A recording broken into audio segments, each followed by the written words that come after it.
ہمارے لیے آج کی انجیل مقدس متی کی انجیل اس کے 22ویں باب میں سے بیان۔ تب فریسیوں نے جا کر آپس میں مشورہ کیا کہ اسے کیوں کر باتوں میں پھنسائیں، اور انہوں نے اپنے شاگردوں کو ہیرودیس کے ساتھ اس کے پاس بھیجا تاکہ اس سے کہیں، اے استاد، ہم جانتے ہیں کہ تو سچا ہے اور سچائی سے خدا کی راہ کی تعلیم دیتا ہے اور کسی کی پرواہ نہیں کرتا، کیونکہ تو آدمیوں کا منہ نہیں دیکھتا۔ پس ہمیں بتا، تو کیا خیال کرتا ہے، قیصر کو خراج دینا روا ہے یا نہیں؟ یسوع نے ان کی شرارت جانتے ہوئے کہا، اے ریاکارو، مجھے کیوں آزماتے ہو؟ خراج کا سکہ مجھے دکھاؤ۔ وہ 1 دینار اس کے پاس لائے۔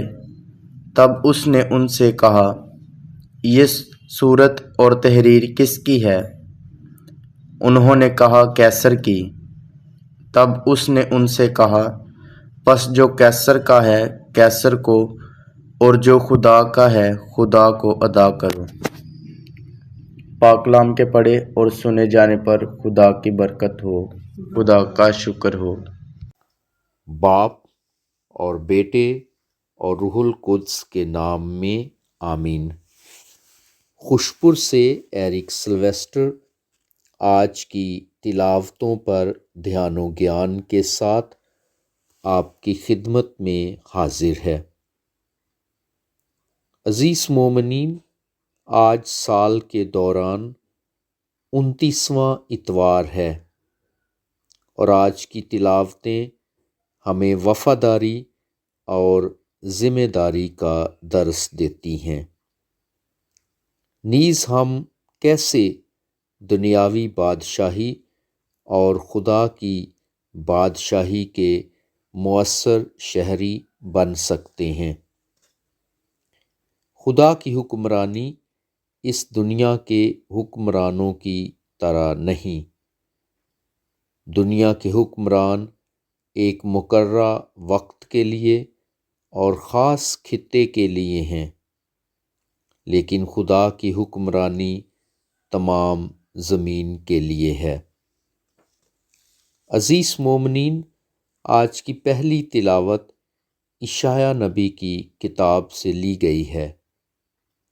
اشعیاء نبی بڑے انبیاء میں سے ایک ہے۔ یہ کتاب 3 حصوں پر مشتمل ہے۔ پہلا حصہ پہلے باب سے لے کر 39ویں باب تک ہے، جلا وطنی سے پہلے۔ دوسرا حصہ 40 باب سے لے کر 55 باب تک، جلا وطنی میں لوگوں کے لیے تسلی۔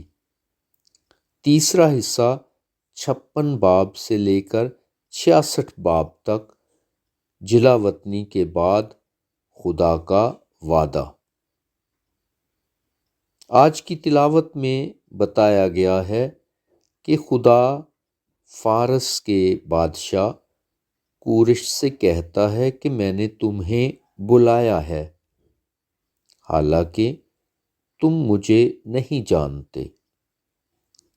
تقریباً 600 سال قبل از مسیح، بابل کے بادشاہ نبوکت نصر نے یروشلم شہر اور ہیکل کو تباہ و برباد کر دیا اور بہت سے لوگوں کو اسیر کر کے بابل لے گیا۔ فارس کے بادشاہ کورش نے نبوکت نصر کو زبردست شکست دی اور اس کی سلطنت پر قابض ہو گیا۔ کورش بادشاہ کبھی سوچ بھی نہیں سکتا تھا کہ اس کی بڑی کامیابی خدا کی طرف سے ہے۔ وہ اسے اپنی جنگی قوت اور سیاسی قابلیت سمجھتا تھا۔ کورش بادشاہ اور اس کی تمام رعایا بت پرست تھی، لیکن خدا اسے ایک عظیم مقصد کے لیے استعمال کرتا ہے۔ کورش بادشاہ نے یہودیوں کو جو بابل میں جلا وطنی کی حالت میں تھے یروشلم واپس جانے اور ہیکل دوبارہ تعمیر کرنے کی اجازت دے دی۔ عزرا کی کتاب اس بات کی شاہد ہے۔ ضرورت اس امر کی ہے کہ ہم اپنے رہنماؤں کے لیے دعا کریں کہ کورش بادشاہ کی طرح وہ خدا کی رضا کو پورا کریں۔ عزیز مومنین، پہلی تلاوت ہمیں یہ درس دیتی ہے کہ ہم اپنی زندگی کو خدا کے سپرد کریں، وہ زندگی میں بڑے بڑے کام کرے گا۔ آج کی دوسری تلاوت مقدس پالوس رسول کے تسالونیکیوں کے نام لکھے گئے پہلے خط سے لی گئی ہے۔ یہ خط مقدس پالوس رسول نے یسوع مسیح کی دوسری آمد سے متعلق جو ان کی غلط فہمیاں تھیں انہیں دور کرنے اور درست تعلیم دینے کے لیے لکھا۔ تسالونیکا ایک تجارتی شہر تھا۔ مقدس پالوس رسول اور اس کے ساتھیوں سیلاس اور تیموتھوس نے اس کلیسیا کی بنیاد رکھی۔ وہ اس کلیسیا کو اپنے ایمان میں ثابت قدم رہنے کی نصیحت کرتا ہے۔ وہ انہیں اپنی دعاؤں کا یقین دلاتا ہے اور کہتا ہے کہ تم خدا کے پیارے ہو اور پاک روح تمہاری زندگیوں میں کام کرتا ہے۔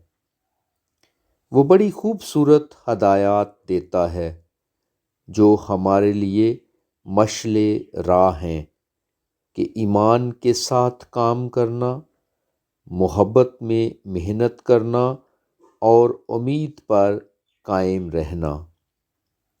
یہ ایمان، امید اور محبت تینوں الہیاتی نیکیاں ہیں جنہیں اپنا کر ہم ایک مثالی مسیحی زندگی گزار سکتے ہیں۔ دوسری تلاوت ہم پر یہ بات عیاں کرتی ہے کہ ہم خداوند یسوع مسیح کا کام کرنے کے لیے بلائے اور چنے گئے ہیں۔ عزیز مومنین، آج کی پاک انجیل میں فریسیوں کے شاگرد ہیرودیوں کے ساتھ مل کر خراج دینے یعنی جزیہ دینے کے بارے سوال کر کے یسوع مسیح کو پھنسانے کی کوشش کرتے ہیں۔ فریسی یہ لوگ پڑھے لکھے شرع کے عالم ہیں۔ وہ چالاکی سے یسوع مسیح کی تعریف کرتے اور کہتے ہیں کہ تو سچا ہے اور کسی کی طرفداری نہیں کرتا۔ ہمیں بتا، کیا قیصر کو خراج دینا روا ہے یا نہیں؟ ہیرودی یہ ایک سیاسی اور مذہبی جماعت نہ تھی، بلکہ یہ وہ لوگ تھے جو ہیرودیس بادشاہ کی حکومت کے حق میں تھے اور یوں رومی حکومت کو تسلیم کرتے تھے۔ یسوع مسیح کو پھنسانے کے لیے یہ سوال کیا گیا، قیصر کو خراج دینا روا ہے یا نہیں؟ یہ سوال یسوع مسیح کو آزمانے کے لیے کیا گیا تھا۔ خداوند یسوع مسیح نے بڑی ہی خوبصورتی سے اس کا جواب دیا کہ سکہ دکھاؤ، کس کی صورت ہے؟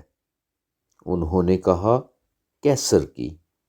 یسوع مسیح نے کہا، جو قیصر کا ہے قیصر کو دو اور جو خدا کا ہے خدا کو دو۔ یسوع مسیح ایسا دانا ہادی ہے کہ بڑی خوبصورتی سے جواب دیتا ہے اور وہ حیران ہو کر چلے جاتے ہیں۔ عزیز مومنین، یہودی دو قسم کا ٹیکس ادا کرتے تھے۔ عام طور پر یہودی ٹیکس خوشی سے ادا کرتے جو ہیکل میں دیا جاتا تھا، کیونکہ یہ ہیکل سے ان کی وابستگی اور خدا کی قوم ہونے کا ثبوت تھا۔ دوسرا ٹیکس رومی حکومت کو خرچ کے طور پر ادا کیا جاتا تھا۔ یہودیوں کو اس ٹیکس سے سخت نفرت تھی۔ یہ ٹیکس ادا کرنے سے وہ اپنے وطن ہی میں اپنے آپ کو غلام محسوس کرتے تھے۔ وہ اسے ادا کرنا اپنی توہین سمجھتے تھے، کیونکہ سکے پر رومی بادشاہ کیسر کا نام لکھا اور اس کی تصویر بنی ہوئی تھی۔ کیسر بادشاہ اپنے آپ کو خدا سمجھتا تھا، جبکہ یہودی صرف یہوہ کو اپنا خدا مانتے تھے۔ عزیز مومنین، ہم تکوین کی کتاب میں پڑھتے ہیں کہ خدا نے ہمیں اپنی صورت پر پیدا کیا۔ ہم اپنے آپ میں خدا کی صورت رکھتے ہیں اور یہ بہت بڑی برکت ہے۔ یوں ہم اپنی زندگیوں میں خدا کے زیادہ پابند ہیں۔ چنانچہ ہم اپنے دل، دماغ، روح اور طاقت سے خداوند یسوع مسیح کی پیروی کریں، جس نے محبت کی زندہ قربانی کے طور پر اپنے آپ کو پیش کر دیا۔ آج ہمیں اس بات پر غور و خوض کرنا ہے، کیا ہم اس محبت اور عزت کی قیمت پر اپنے آپ کو دنیاوی چیزوں سے جوڑتے ہیں جو ہمیں خدا سے ملاتی اور اس کی پابند ہونے کی ترغیب دیتی ہیں؟ اپنا وقت اور تحائف جو خدا ہمیں اپنی بیش بہا نعمتوں سے عطا کرتا ہے، اس میں سے خدا کو سچے دل سے واپس لوٹائیں۔ غیر منصفانہ قوانین کی نفی کرنے کی جرات کریں اور ایسے نظام کو تبدیل کرنے میں اپنا کردار ادا کریں۔ ایک اچھے انسان ہونے کے ناطے سے اپنے حقوق حاصل کرنے کے ساتھ ساتھ اپنے فرائض کو بھی بخوبی نبھائیں۔ آج ہم بشارتی اتوار منا رہے ہیں۔